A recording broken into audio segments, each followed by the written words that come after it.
The outside walls are covered in oak planking. And inside, Salmon made sure the house is as eco-friendly as it can be.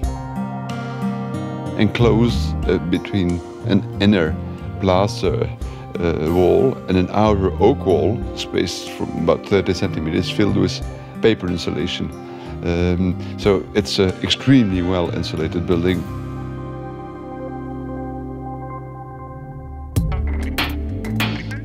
Inside the main arch, the rooms start with the more public rooms at the west end, like the combined living room and kitchen,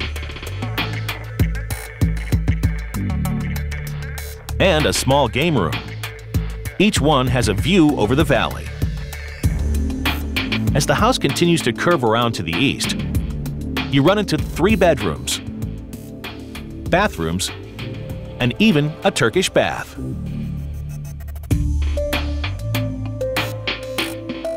But the thing you notice most are the tilting walls that run along both sides of the building. The volume is much smaller than one thinks. It's an illusion given by those sloping walls. From this wall, it fans out a little bit on the south side, it fans out more at the north side. That means that in the corridor, you have those weird doors, but I mean, they have a charm. This corridor vertical would have been unlivable because you would feel squeezed, you know?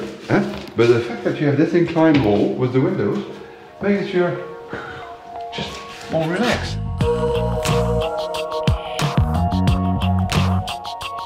Salmon tilted the walls in the larger main rooms too, for beauty's sake. You see through the window, the nature is really rolling down and up again. So I felt very strongly that those walls would be perpendicular to the slope. Another little thing here is, and justifying the inclined wall, was that you just use it as a seat back, and the height of this window is dictated by that. So and you see, it's just normal. This is a bench height. This isn't the correct height for your arm, and you feel the fresh air breathing and refreshing you. I really strongly believed in those details.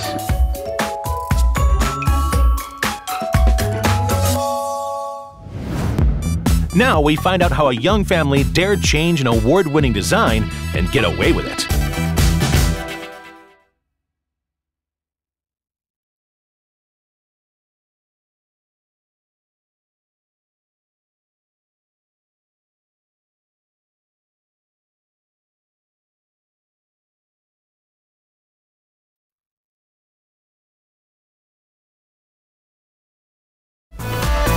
Welcome back to Extreme Homes.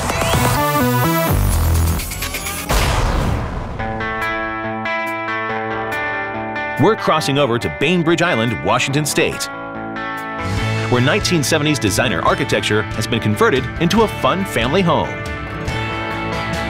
The Umbrella House was an award-winning design when it was built in 1978. Japanese shrine meets traditional Native American longhouse in this one-of-a-kind home.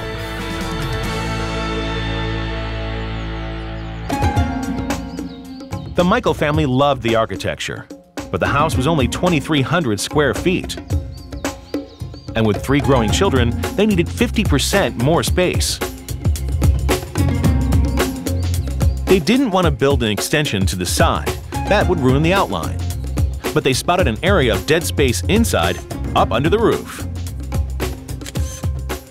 We inserted a glass box below the lower flat roof and the translucent upper roof to give us the room that we needed.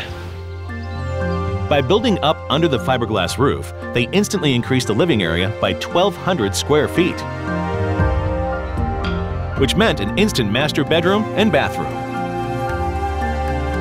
Now, with the main bedroom upstairs, all the Michaels had room to spread out downstairs. We wanted to open up the main floor by expanding flow-through from the kitchen all the way to the living room. There used to be 2 walls here, which we both knocked down to open the area up. And both Josh and his wife Amy wanted a larger, more open kitchen. The house originally had a small galley kitchen, we pushed the wall out here to open up the space for family. And we put the stove in the center and a table around the stove so that it could be more inclusive when we cook and we could interact with the children. So they turned the award-winning 1970s design into a comfortable 21st century family home and kept its original good looks. Plus, everyone seems ecstatic with the results.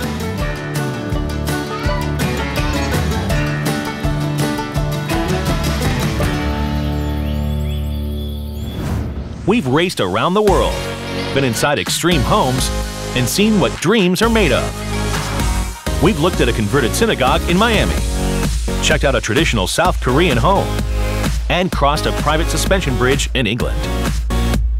Extreme homes for amazing people, built to inspire, furnished with ideas and imagination. Extreme homes, more than just a dream.